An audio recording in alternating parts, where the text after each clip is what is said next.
Hello and welcome to another Tyrrell Classic Workshop video. It's so funny, familiarity breeds contempt, and because I've been working on Lamborghinis for over 4 decades now, I tend to sort of just hunker down and get on with everyday work. And people have said, can you tell us a bit more about the background of some of these cars and their development? No better place to start with than the Miura, really. We just happen to have, we've got lots of Miuras here at the moment. In fact, I'm not going to say how many, but it's quite a few. But 4 of the cars we've got here coincidentally represent the different generations of Miura. There were essentially 4 generations of Miura, and we've got all 4 here at the moment. So it's an ideal opportunity to give a breakdown as to the development of the Miura. Actually, if you take it even further, there are 6 generations of Miura, but let's, for the moment, keep it simple. So to recap, Ferruccio Lamborghini had started his automobile business in 1963, and he hit the ground running.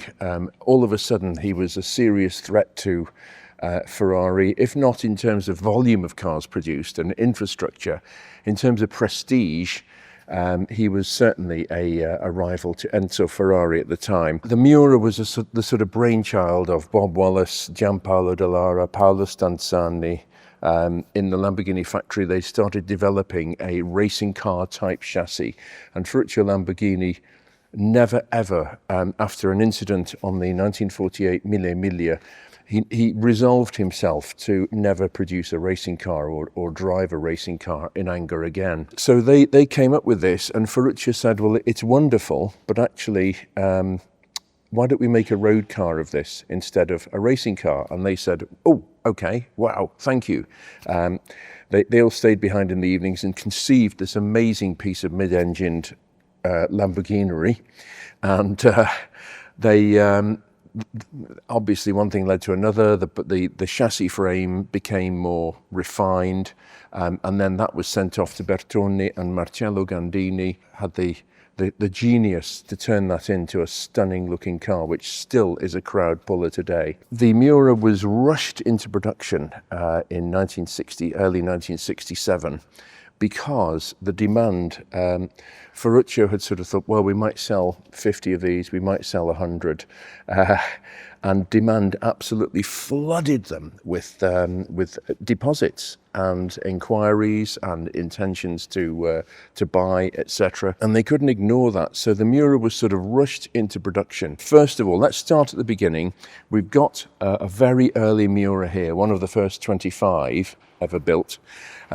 And what Marcello, this is just one example. We've got some lights here which have arrived. Some original Miura light units. These rear light units, Lamborghini and Bertone couldn't afford to start making their own styled light units like mainstream manufacturers can. The stylists win, and then the suppliers have to catch up. No, other way around. Marcello Gandini didn't have that luxury. So he had to make do with what he had. And there was a car called the Fiat 850 Spider, a limited production run, again, by Fiat standards, but certainly not by Lamborghini standards. It was a production car. And what Marcello Gandini cleverly did was to take a rear light unit from the Fiat 850 Spider, and we've actually got a car here which is missing a vital part. And that is a piece of handmade steel, as it was originally. And what Marcello Gandini did was actually put that on the outside of the rear light units to make it look extra special. Genius. Just that one little touch. And so that was in the Miura when it was launched. The other thing that was on the very early cars, because they were rushed into production, was a generic wood-rimmed steering wheel, and also the door trims and the general level of interior trim was actually very Spartan. In fact, let's go and have a look at an early Miura interior and just see what I'm talking about. Well, as I mentioned earlier, this is one of the first 25 Miuras built.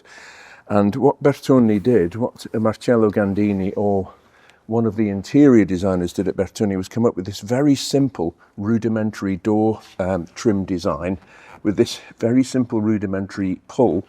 And this is what Miura customers got for right up until around about April 1968. And this formed part of my investigations into the Italian job Miura authentication, because I knew, looking at stills from the film, we can see the Miura door trim background when Rossano Brazzi is driving it, and it doesn't look like this. It's a later. So this is Gen 1. This is a very early car.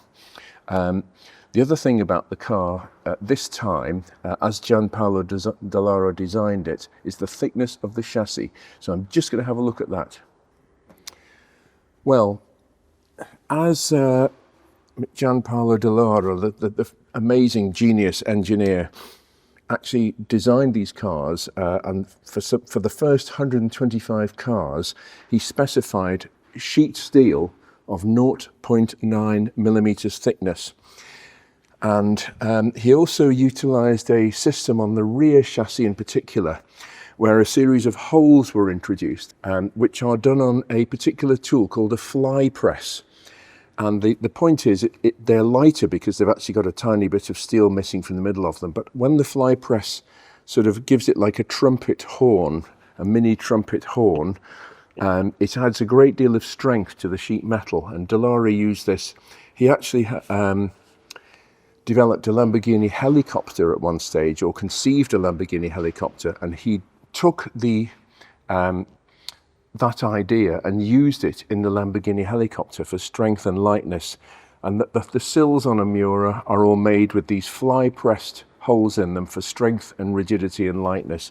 Very clever. But these, I call them gusset plates. They're triangulation plates. So what they do is, this potentially, with the loads of the suspension on the front end, the weight of everything, the fuel tank, etc., is introducing what's called a bending moment in engineering terms into that area there.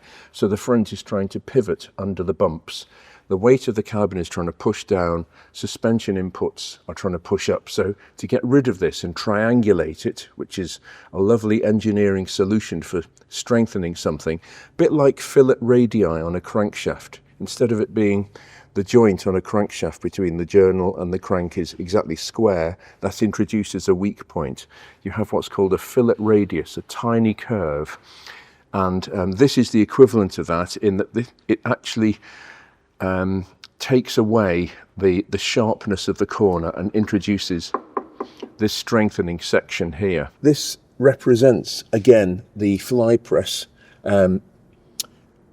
method, and if I can just get a micrometer in here, what I'm going to do is measure the thickness of the chassis. Okay, and there we are. So that 0 represents 1 millimeter, and there we go. That's 0.9. So this basically what happened was, for the first 125 Miuras, they're now called light chassis Miuras, or leggera. And they're now sort of celebrated in their own way. But initially, the reason why Gianpaolo Dallaro specified a thicker chassis was because they actually were a bit weak. And if you jack them up in the wrong place with a trolley jack to take a wheel off, you could actually end up twisting the whole car, which is obviously not ideal. So that went up to, after car number 125, this went up to 1 millimeter. All the sheet metal that forms the chassis went up to 1 millimeter. And then at the 200th Miura, and again, this is still generation 1, this cross member here was strengthened to, again, just mitigate against chassis flexing. So this was the very first Miura.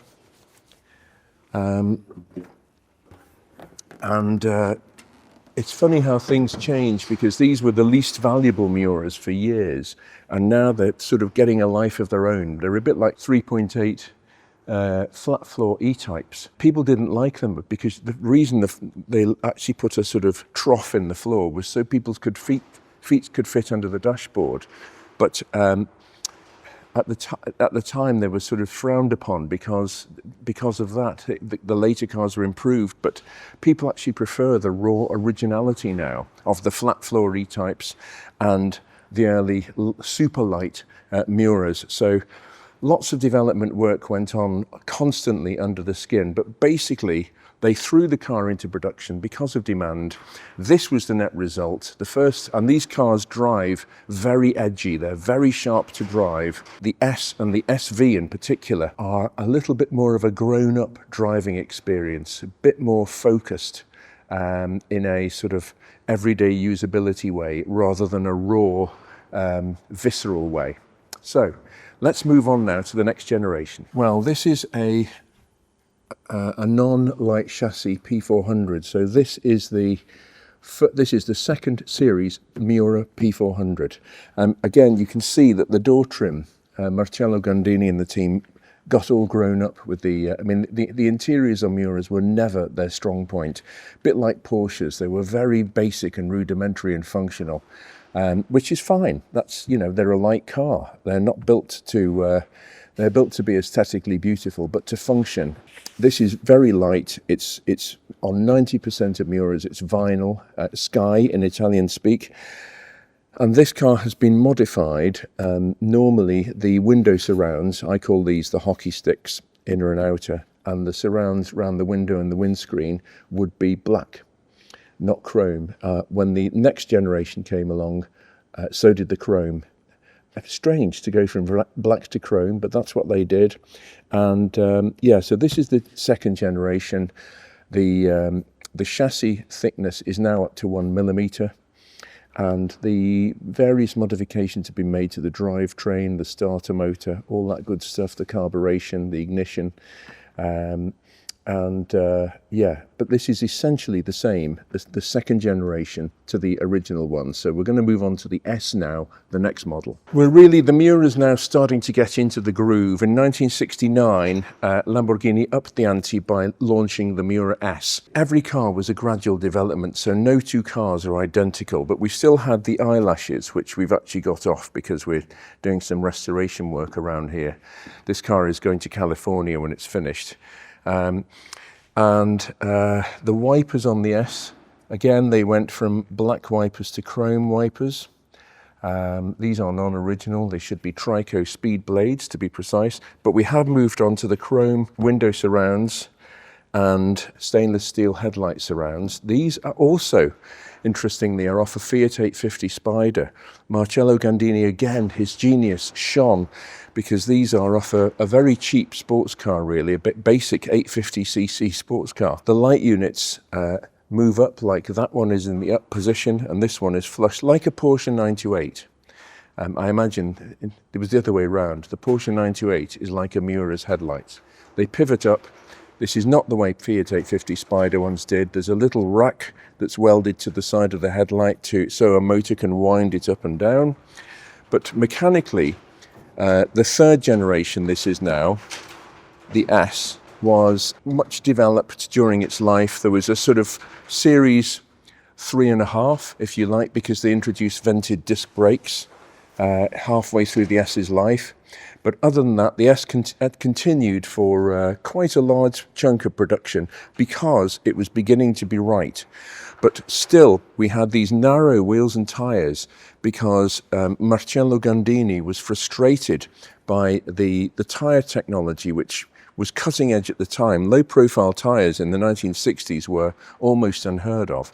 And he told me that that's why Miuras, the early Miuras, right up to the end of the S in 1970-71, he told me that he was frustrated by how narrow the tyres were because they didn't fill the wheel arches out. And stylistically, it was a bit of a letdown. So, okay, enough of the version 3. Let's get to the daddy, the SV. It's impossible for me to cover every aspect of Miura development in one video. This is just an overview, albeit a slightly nerdy one. This is it. This is the daddy. This is the ultimate production Miura. It's the car that Marcello Gandini always promised himself, to paraphrase the Ford Capri strapline. The big noise on the SV is the wide rear wheels and tyres. At last, Pirelli came up with a tyre, a proper low-profile tyre. These are 9-inch wide wheels on the back, so then they're wider than the 7.5-inch or 7-inch on the earlier cars' wheels. In consequence, they had to actually mould the rear wings, these haunches, to cover the wheels and tyres. The suspension was also changed on the SV to a much more robust rear suspension, which I've talked about before in some detail in videos, to a genuine double wishbone rear suspension, which means you don't get as much bump steer. This doesn't pivot as much under acceleration, braking, cornering, etc. It's more solid, and that makes the car handle more sure-footedly. It's a little heavier because you started to have options like air conditioning and slightly better interior trim again. You could have two-tone leather from the factory because Lamborghini were beginning to step up to the plate with all this stuff as time went on. It lost the eyelashes at the front because Lamborghini had to do something different. How do you improve upon perfection? The main noise on the SV is these rear haunches and wider wheels, which is what Gandini always foresaw for the Miura. The last 92 cars had what's called a split sump, which means the engine oil and gearbox oil were separated. They weren't one, as like a Mini, as they were in the vast majority of Miuras. And people these days seem to be fixated with split sump Miuras.